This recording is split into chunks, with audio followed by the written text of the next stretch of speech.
So we are starting our session with as usual with SGX Nifty, and it is 16.5 in green, but it is showing us a flat opening.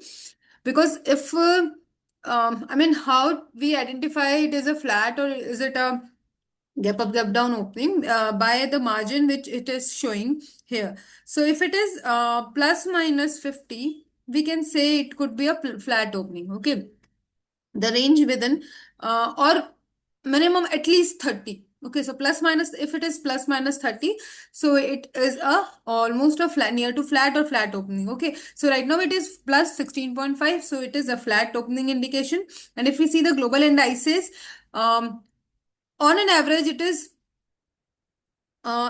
positive, right? 1.73. Dow Jones is 1.73. S&P is 41%. I mean, I am talking about percentage only, right? But जो open है अभी indices, that is Nikkei and Shanghai, it is showing, I mean, Nikkei is showing us negative sentiment and Shanghai is a slight positive sentiment. So overall अगर हम बात करते हैं तो there is a opening की जो probability है वो positive है. ठीक है, उसके बाद क्या possibility that we will see through FIDIs charts and OI chart.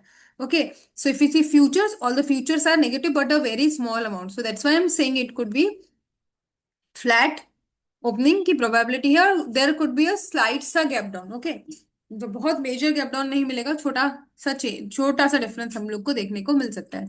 Next is commodity, जो हम लोग आजकल और हम लोगों ने अपने एनालिसिस में ऐड किया. तो कमोडिटीज राइट नाउ 97.76, थोड़ा सा नीचे कल से. ठीक है, तो I can once again I say a flat.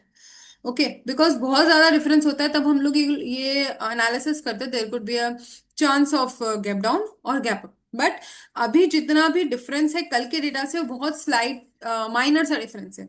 So that's why I am saying a flat opening is the probability.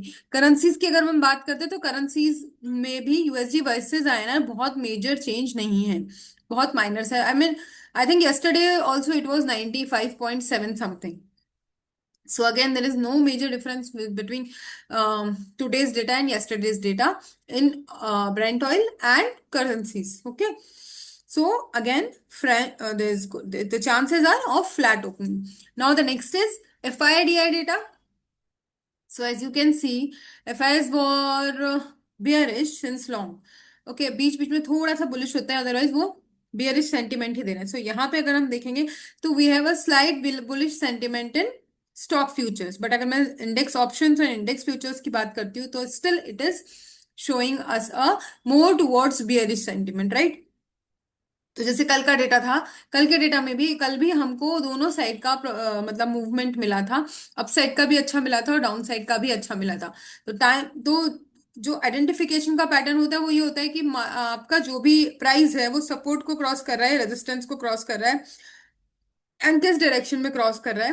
तो अगर आप उस चीज को सही तरीके से आइडेंटिफाई कर लेते हैं, जो कि लेवल्स हमारे पास ऑलरेडी होते हैं, तो उसके किस डायरेक्शन में हमको कैंडल की क्लोजिंग दे रही है, हम उस चीज पे अगर फोकस कर लेते हैं तो हम लोग वो डायरेक्शन को कैप्चर कर सकते हैं. ठीक है, उसके मतलब एटलीस्ट परसेंटेज बढ़ जाता है. एक तो ये है कि हम ब्लाइंडली कोई डेटा को वॉच कर रहे हैं, एक हमारे पास रफली एक आइडिया है कि ये सपोर्ट है, ये रेजिस्टेंस है, तो उसके ऊपर नीचे की क्लोजिंग के उस हिसाब से हम अपने ट्रेड्स पे फोकस कर सकते हैं, एनालिसिस कर सकते हैं और उसके अकॉर्डिंग अपने डिसीजंस ले सकते हैं, right?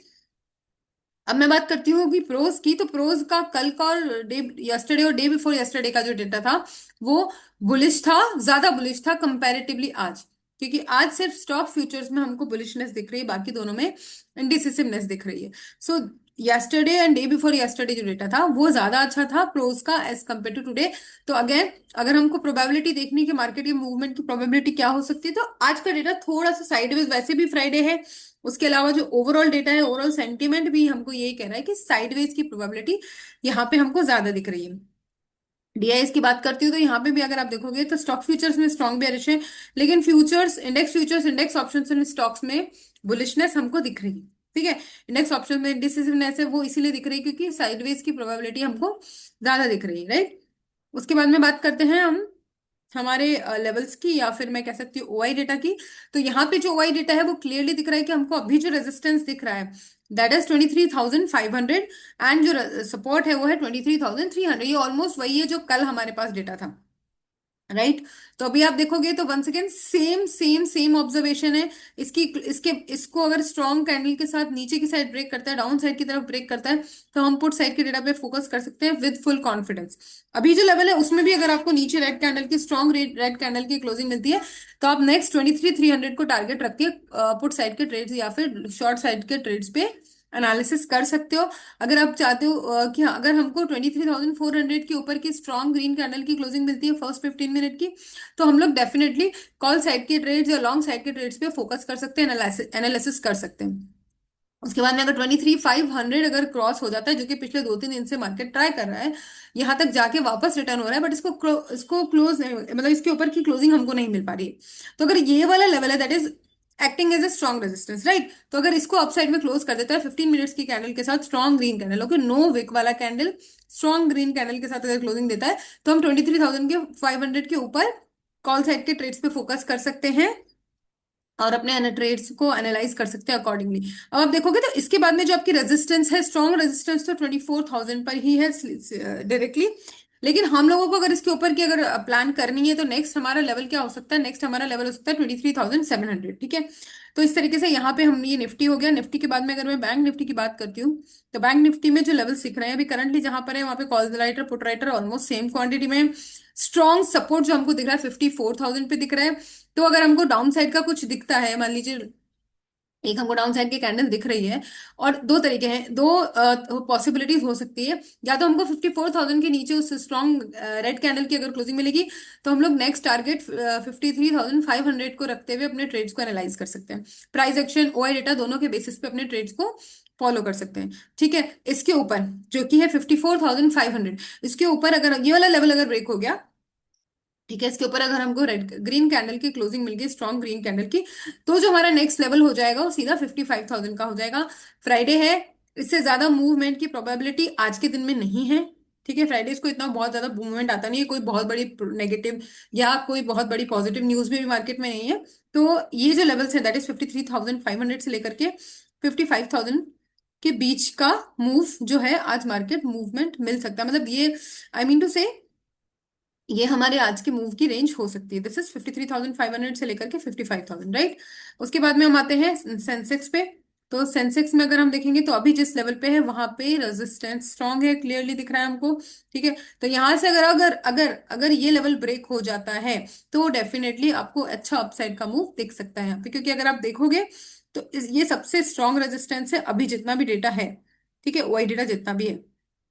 Late me change the date, actually ये 4 जून का है, जो कि ऑलरेडी क्लियर हो चुका है। हम लोग 11, आई एम सॉरी, हमको 11 जून पे फोकस करना है, ये तो हमारा कल एक्सपायरी हो चुका है, तो ये सारे ओआई ऑलरेडी नलीफाई हो चुके हैं, ठीक है। तो दैट्स वाई मैं इसको 11 जून पे शिफ्ट कर रही हूँ। तो अब यहाँ पे जो हमारा ऑब्जर्वेशन है, पिछले वाले ऑब्जर्वेशन को हम लोग डिलीट करते हैं, यहाँ पे आते हैं। अभी करंटली है 74,400 पर।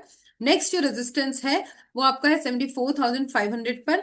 अगर ये रेजिस्टेंस ब्रेक होता है, इसके ऊपर क्लोजिंग मिलती है ग्रीन कैंडल की, तो जो नेक्स्ट लेवल है वो आपका है 75,000। डाउन साइड के लिए जो हमारा लेवल है वो 74,000। अगर ये भी लेवल ब्रेक हो जाता है, तो ये हमको यहां से क्लियरली दिख रहा है कि नेक्स्ट स्ट्रॉन्ग सपोर्ट सीधा 73,000 पर है। लेकिन वंस अगेन, इस लेवल के आने की आज की डेट में प्रोबेबिलिटी बहुत कम है, ठीक है। तो आज का जो रेंज है, अगर मैं बात करती हूँ सेंसेक्स का, तो वो है 73,500 से लेकर के 75,000। इस रेंज में हमको मार्केट मूव होता हुआ दिख सकता है। और अगर आप बात करोगे सबसे ज्यादा कॉल राइटर पुट राइटर की एक्टिविटी अभी फिलहाल हमें कहाँ दिख रही है, बिटवीन 74,000 टू 74,500। आप खुद से देख सकते हो सबसे ज्यादा जो डेटा है अभी इसी रेंज के बीच में है। तो ये वाला वो रेंज है जिसको जो जिस भी साइड में ब्रेक होगा उस साइड के ट्रेड्स पे हम फोकस कर सकते हैं, एनालाइज कर सकते हैं, और उसमें अपने ट्रेड्स को प्लान कर सकते हैं, right. Yeah, so this is all about today's data. Let's conclude today's session. We'll be meeting Monday. Timing definitely I'll be updating in the group. थोड़ा सा भी fluctuation चल रहा है timing में because of lots of uh, resistances. But yes, we will find some way. Okay. So on that note, let's conclude today's session. Have a profitable trading day to all of you. Thank you very much.